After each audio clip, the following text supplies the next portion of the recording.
Hi, I'm Julia Meyer, and this is me. I'm 21 years old, a senior at Marist College, and equally as confused as I am certain about my life's path. But let's start from the beginning. Can you even tell the difference? I was lucky enough to grow up with an amazing family and wonderful childhood that, in retrospect, has shaped me into the woman I am today. These are my lovely parents, Nicole and Jim. I have them to thank for everything. They raised me to be strong and independent, but I was always loved and taken care of. My dad inspired a lot of my curiosity by always trying new things and being involved in so many different hobbies and passions. A natural teacher, my dad was always explaining new things or teaching me a new skill. I've inherited my laid-back attitude and curiosity about life from my father. My mom taught me the real meaning of love through her unconditional care and compassion. From my mom, I learned about true generosity and to dream big and work hard to get there, and to always come back home. As odd as it is to admit, we are getting more alike by the day, and I'm so proud to see so much of her in myself as I get older. They encourage me and my two younger siblings, James and Sophia, to explore, try new things, have fun with life, and to be kind and respectful while we do it. I have them to thank for instilling the important values in me that I still believe in to this day.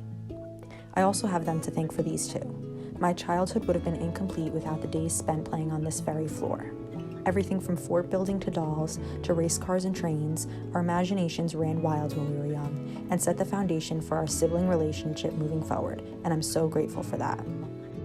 When James came along, I famously claimed that I would be moving out mid-tantrum because my spotlight had been taken away. Luckily, James and I have grown to not only love but trust each other, and having a confidant, best friend, and brother who gives great advice all in one is a great gift.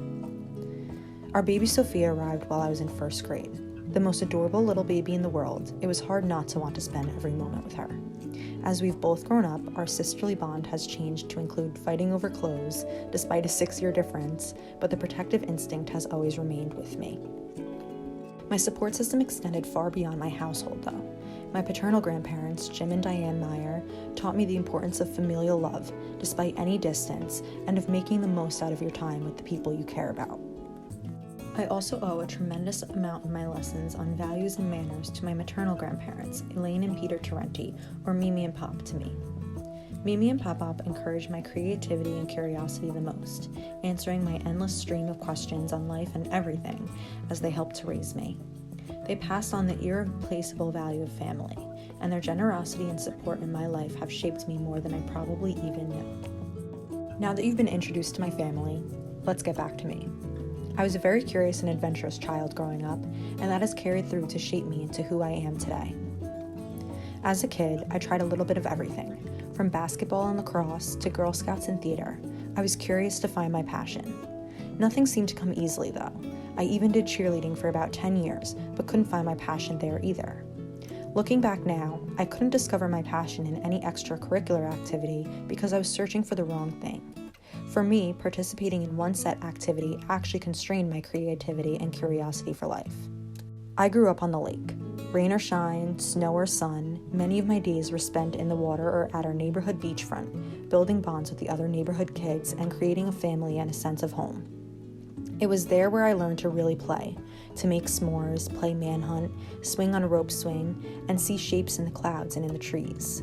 At the lake, me and my friends could let our imaginations run wild. I was also a huge reader growing up. Everywhere I went between the years 2007 and 2012, I had a Harry Potter book with me. My paperback copies were literally falling apart at the seams. I must have gone through the series about 5 times before even picking up another book. But I did, and I fell into the world of fiction, which built up my mind to have a wild imagination and an ever-curious attitude. Luckily, that love of reading stuck, and I can attribute much of my intellectual development from the countless hours my nose was stuck in a book. At the same time that I was being an adventurous kid, both physically and through the world of literature, I was subconsciously building up to my future career path. I always had an interest in fashion. I mean, can't you tell? No, really, I was always drawn to art and design. It was something I didn't even notice at the time, but design and creativity came naturally to me. I mean, this orange iPod costume was all my idea. This all comes back to my Mimi, who is my first fashion icon. My grandmother was always dressed to the nines and showed me my first glimpse into the world of fashion and beauty. Not only that though, she encouraged me to express myself through my style, but more importantly, allowed me to be curious and ask her questions about her personal style. Mimi became my muse without me even noticing, inspiring the care I took in representing myself and simultaneously teaching me how to be a young woman whose heart is filled with love and generosity. The inspiration from my grandmother went so far that it followed me to college. I authored an article featuring Mimi in FMAM's Volume 6 in 2019. This piece was actually one of the first steps in my journey to tapping back into my creativity and curious spirit. Prior to that, my teenage years had become a time where I lost my curiosity. I was busy doing the typical teenage stuff, actively not caring about anything at all and priding myself on being casually indifferent. I didn't read as much, I was not outside often, I didn't spend much time with friends outside of school, and I went through life treating each day as more of a chore than actually living it to the fullest. It took me a long time to kind of come back to myself, and what it really took was for me to rediscover my curiosity. The first steps I took to get back to a positive place on my personal journey was really diving into research and exploration of the topic I was so passionate about, fashion. I explored fashion history, books, and blogs, began an internship that allowed me to visit trade shows and showrooms, and devoted myself completely into making discoveries about fashion.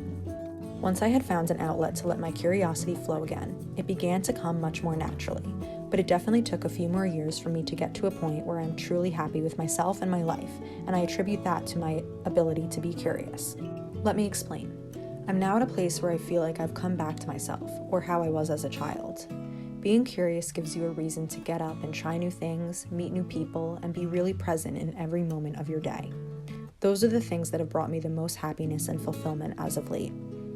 Outside of just career goals, having a sense of curiosity about life can lead you to so many amazing opportunities and adventures. For me, being curious manifests itself in a variety of ways. For example, I've taken up yoga and meditation to see the results they can have.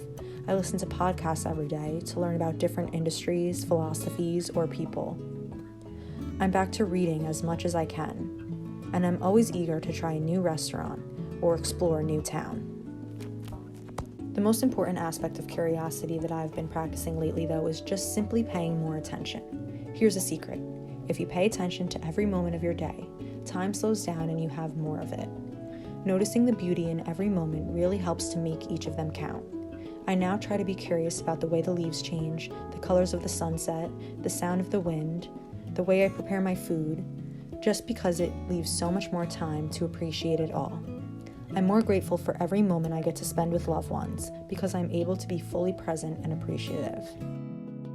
They say it's a cliche that going abroad changes your life, but for me, these were all lessons I learned during my time living in Florence for a semester. I knew I needed to soak in every part of that city during my short time there, and that is what I did. I would walk down a random street and discover a new store or restaurant. I would recognize locals on my walks to class. I took the time to actually learn about the history of where I was living. Coming back home, I had subconsciously gained the ability to be appreciative of the small things, which in turn made me happier when it came to the big things. I've realized that the goals that drive me no longer have a monetary value attached to them, or a very specific plan at all. What motivates me now is living every day to the fullest and discovering new things. My goal every day when I wake up is to simply be happy. If I can achieve that with the things I do throughout my day, I consider it a success. Things come up in life, but I've learned that mostly everything is temporary, whether it be good or bad, and so I enjoy the good things and try to the best of my ability to brush off the bad. Studying fashion and having a career in the industry has always been my passion. But what I realized in the past few years, and especially since taking this class, is that what I've been chasing my whole life is being happy and fulfilled. In my future, I want to travel, have a family, have amazing friends, be able to give generously to the people I love, but I'm happy to keep my goals broad. What is more important to me is the goal of discovering new things that make me happy by constantly being curious. My curiosity has led me to take classes, meet people, go places, and try things that have all changed my life for the better. I'm happy to never be satisfied and to continue to be curious for the rest of my life.